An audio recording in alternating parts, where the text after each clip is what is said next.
Buenas tardes a todos. Bueno, le damos la bienvenida a este espacio de reflexión colectiva sobre los modos en que se construyen socialmente las categorías de infancia y juventud, ¿no? Con mi compañera vamos a hablar un poco de los autores que hablan de diferentes miradas, de diferentes discursos, realidades, de lo que son estas infancias y juventudes. Bueno, hola, con mis compañeras Micaela y Camila vamos a recorrer diferentes textos que abordan esta temática de distintas miradas: la sociología, la psicología, la pedagogía y la comunicación. Bueno, yo soy Irem, de Sarra, y en este episodio vamos a entrar cómo las infancias y juventudes son pensadas y representadas y tratadas en nuestra sociedad. Y yo soy Camila. ¿Está probando también? Ay, perdón.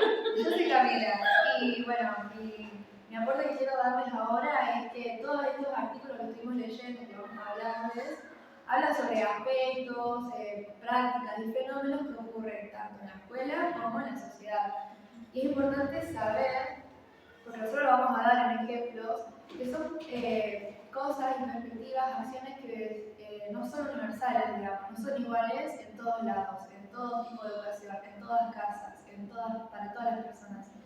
No, todo lo que vamos a decir no pertenecen al mismo para individuos, digamos, porque cada sujeto social, cada alumno, está influenciado por su contexto social que es distinto al otro.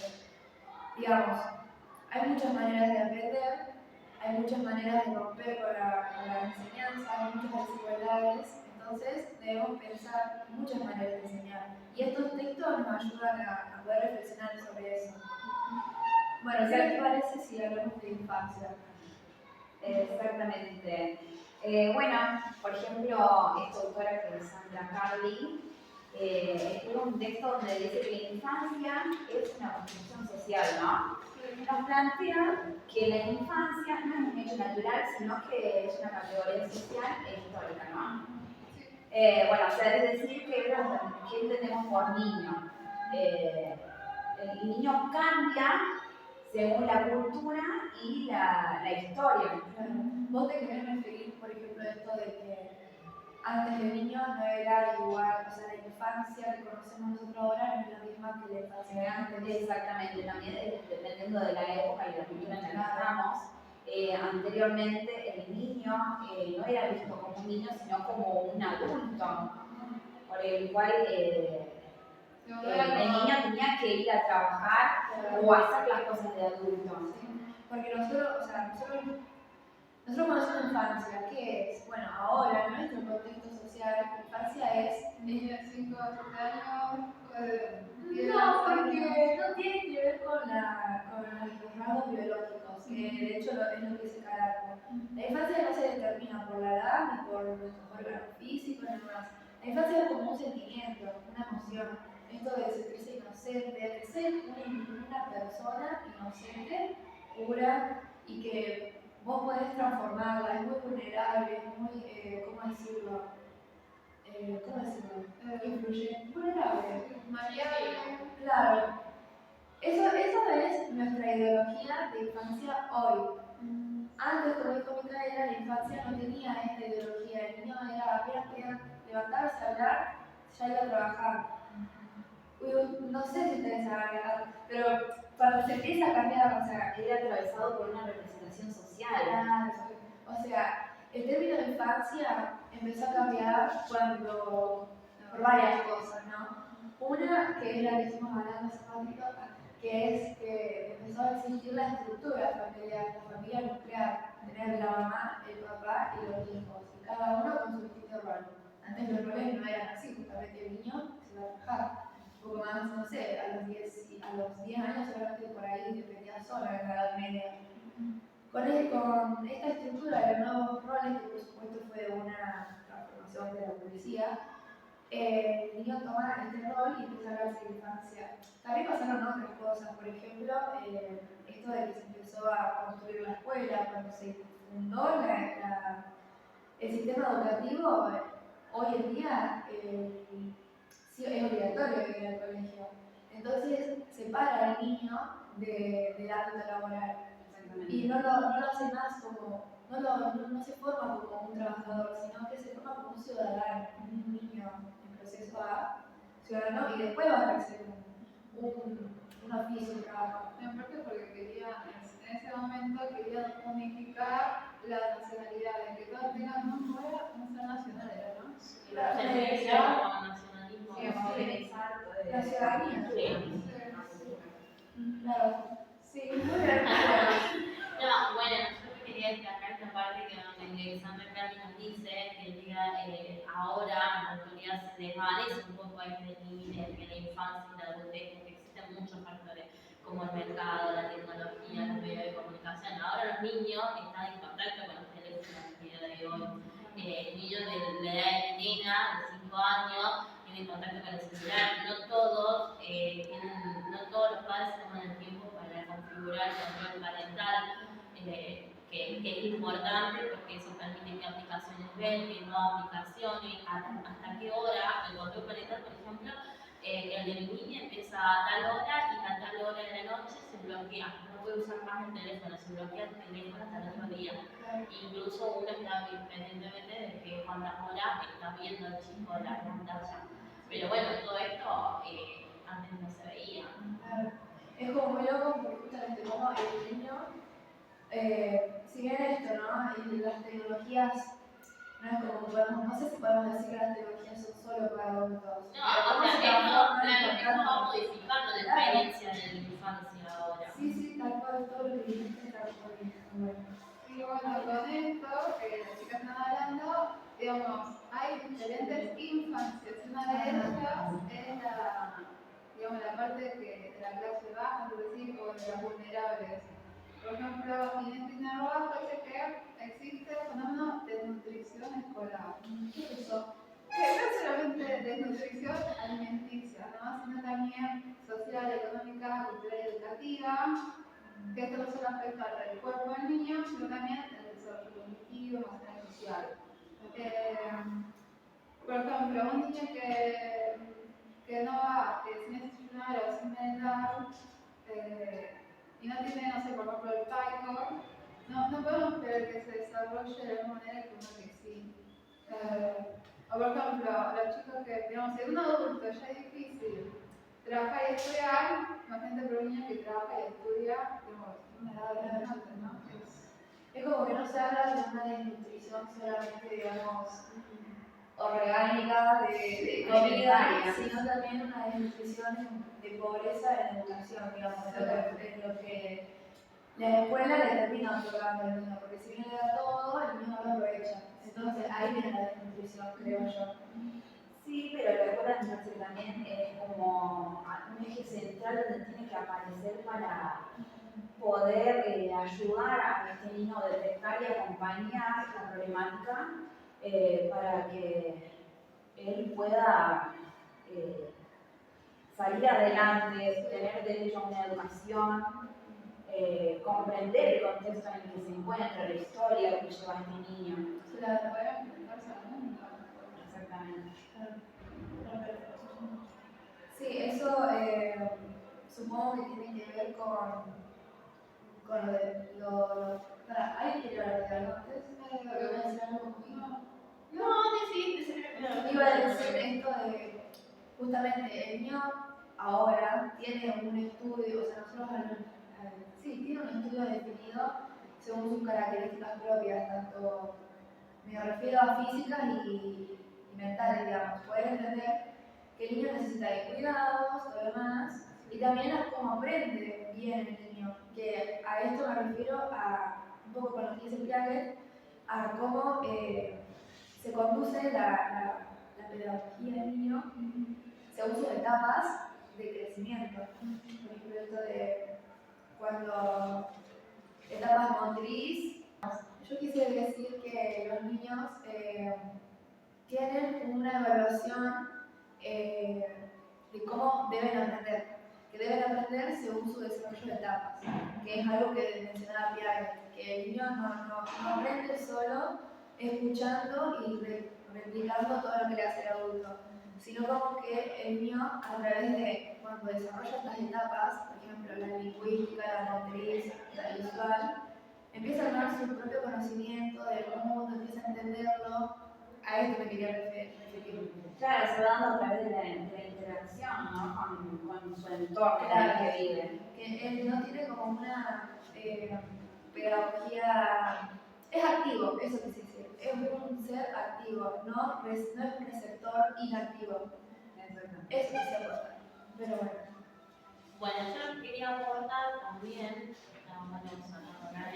en el debate, es que a lo que decía antes Ariel con respecto a las desigualdades, ese es un modo de ver, digamos, en ámbitos mundiales, pero también existen los ámbitos de los barrios cerrados, que son country, como dice Carmen Cueto en su investigación.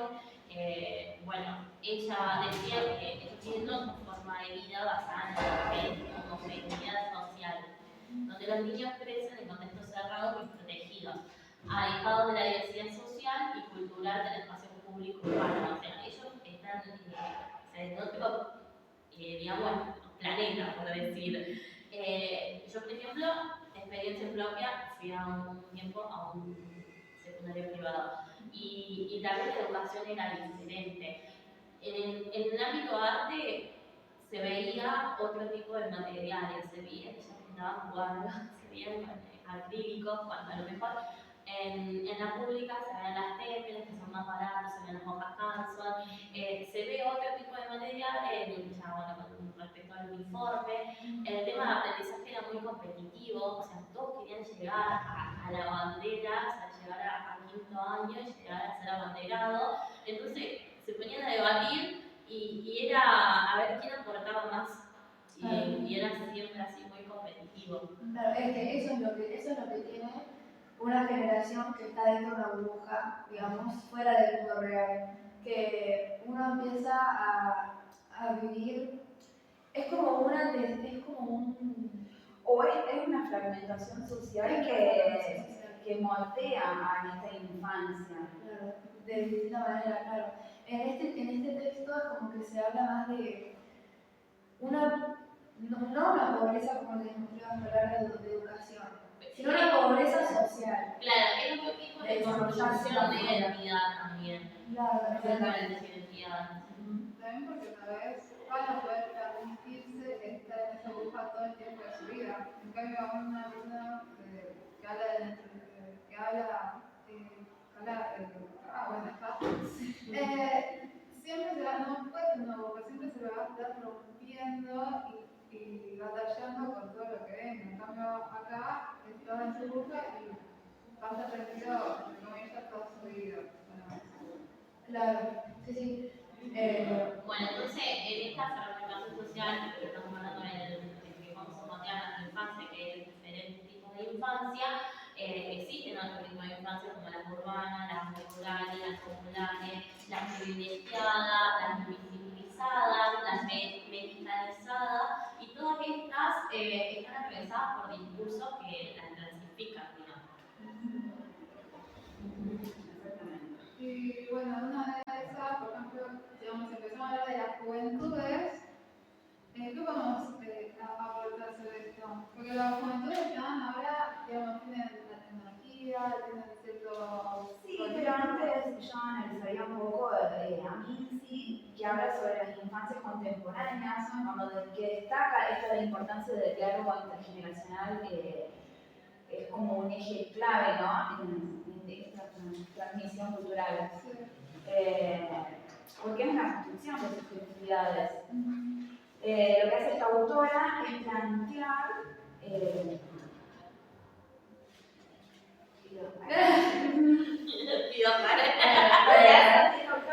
plantea que la infancia no se construye sola, sino que bueno, es en relación con otros, con nuestros adultos, con los padres, con los que tenemos al lado. Y entonces, bueno, dentro de estas relaciones, el vínculo entre generaciones es muy importante, ¿no? Porque ocuparía un lugar central importante, digamos. Claro, quizás de esto lo que vos querés decir es eso de infancias contemporáneas. Contemporáneas es como hablar de algo que cambia, de algo turístico que está cambiando siempre.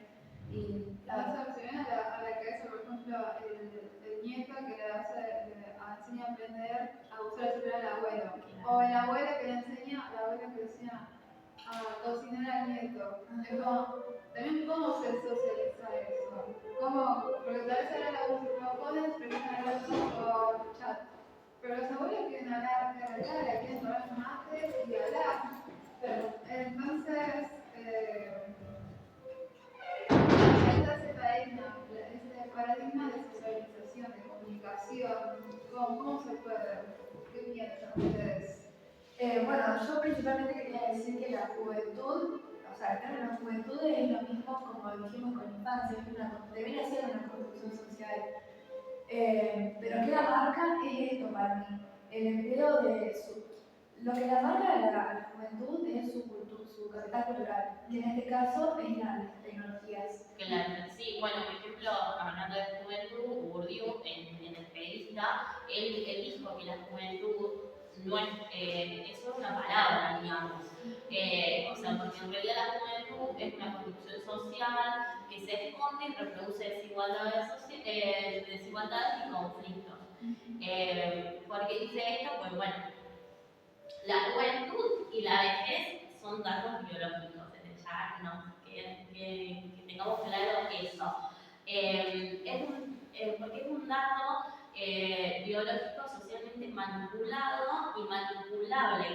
Esta categoría es utilizada por quienes detentan el poder, o sea que los más grandes pueden imponer a los más pobres.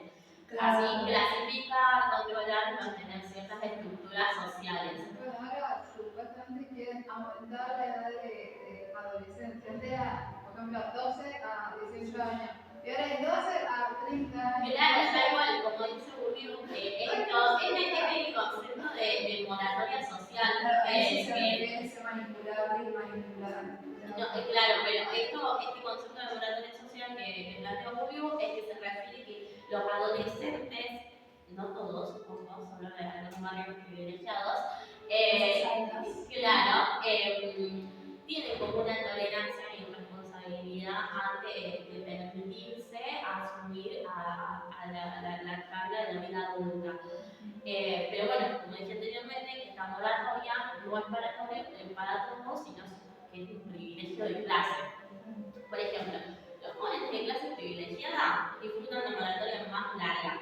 Por lo tanto, esto dice que influye a la hora del trabajo porque esta moratoria larga les permite adquirir, conocer, viajar, adquirir mayor capital cultural. Claro. En vez, los jóvenes de clases populares, al tener la moratoria más corto, incluso no tenerla, porque algunos no pueden tomarse esa moratoria de temprana edad, tienen que trabajar, están limitados a las posibilidades de acumular este capital cultural. Entonces, básicamente, ellos se quedan con la clase de obreros, digamos, con un trabajo, no tienen la posibilidad de seguir acumulando conocimientos. Claro, esa es la importancia de saber la cantidad de capital cultural que tiene cada uno, cómo influye en esta educación, como decís.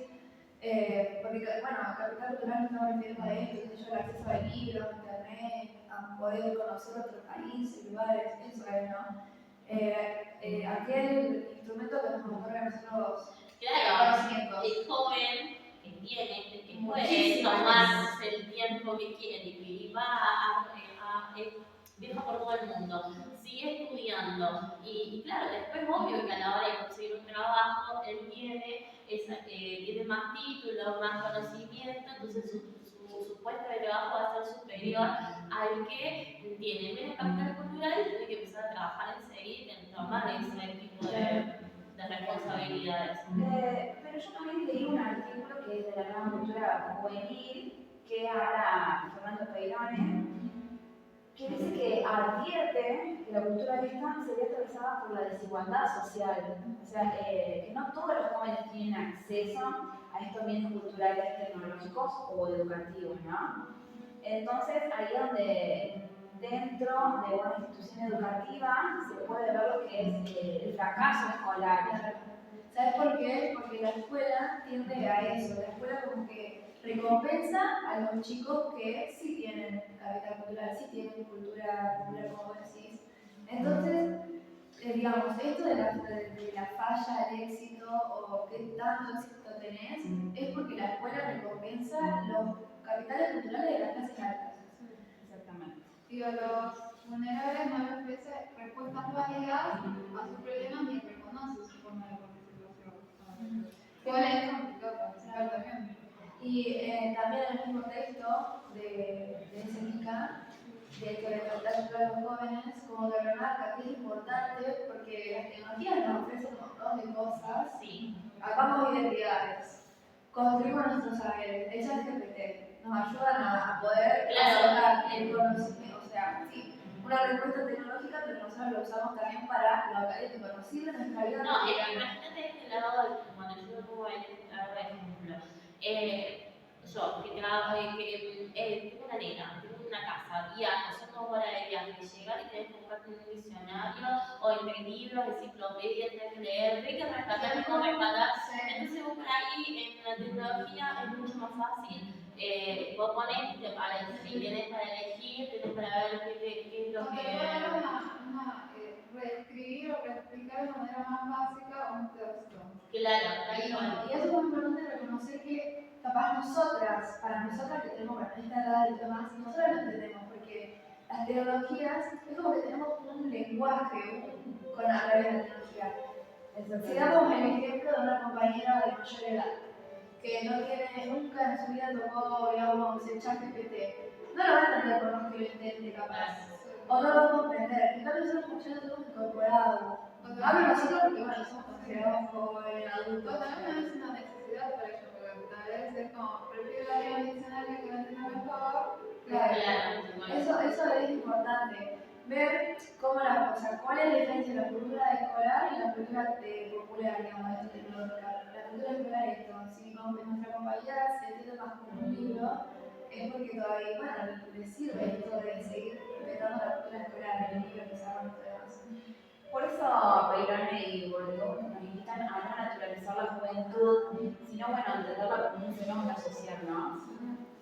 Y también es importante que nosotros, o sea, lo que hace este señor acá, es que nosotros podamos comprender que no tenemos que sacar estas nuevas formas de enseñar, por ejemplo, de aprender, perdón, el uso de la tecnología. Porque lo que hace la escuela muchas veces es eso, en vez de abrir un lugar para que nosotros podamos usar nuestro lenguaje cultural, no sé cómo explicarlo. No demonizar la cultura juvenil o la cultura, no culto, la baja cultura, digamos.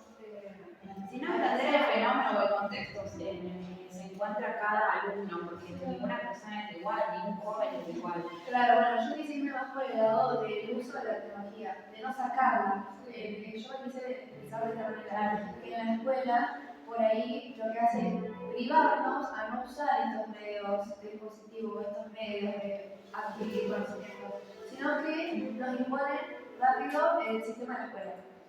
Entonces la escuela, nosotros como docentes, estos textos, futuros docentes, nos ayuda a pensar en eso, cómo crear un ambiente inclusivo del conocimiento, de no quitar las formas de comunicación del estudiante. Ahora estamos hablando de jóvenes, y los jóvenes de acá cuando nos recibamos, que no sé, no dan clases a nosotros, recibimos 4 años más de carrera. Me refiero a eso, como que nos puede ayudar la tecnología. Por ejemplo, a veces hay chicos que no pueden prestar atención en clases.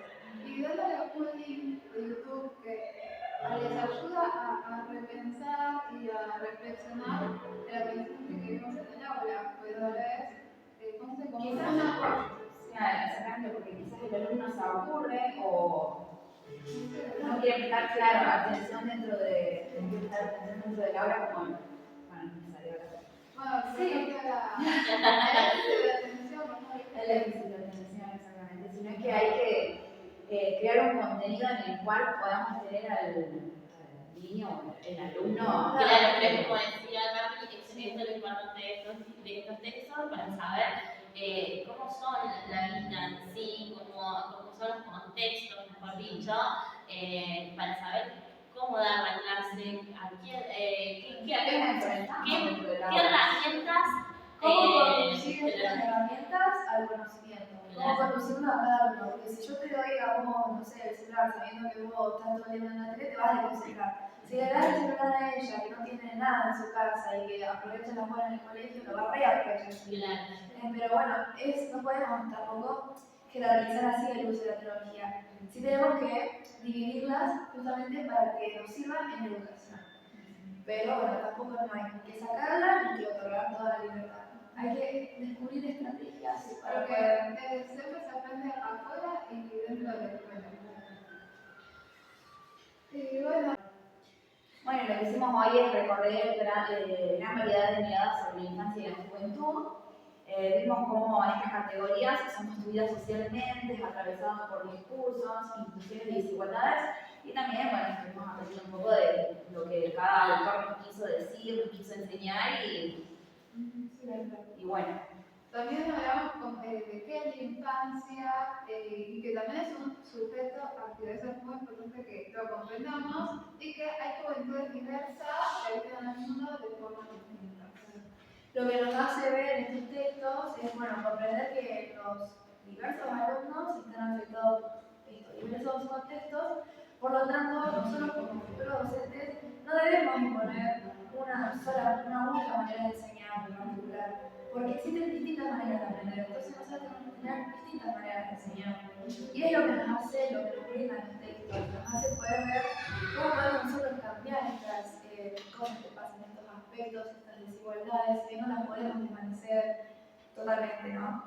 Y también podemos que, ¿en qué nos sirve? Cuando nosotros queramos cambiar, por ejemplo, la manera de evaluar el currículum, la comunicación, cómo hablar a los chicos depende de sus contextos. Son todas estas cosas que nos aportan los textos. Bueno, esperemos que este episodio les haya servido para pensar críticamente, cuestionar lo dado y abrir nuevas preguntas sobre la educación, cultura y sociedad. Gracias por escucharnos y espero Que nos saquemos un que nos saquemos un 10. Feliz cumpleaños para Elena. ¡Feliz cumpleaños para Inés! Patrocina el 9 de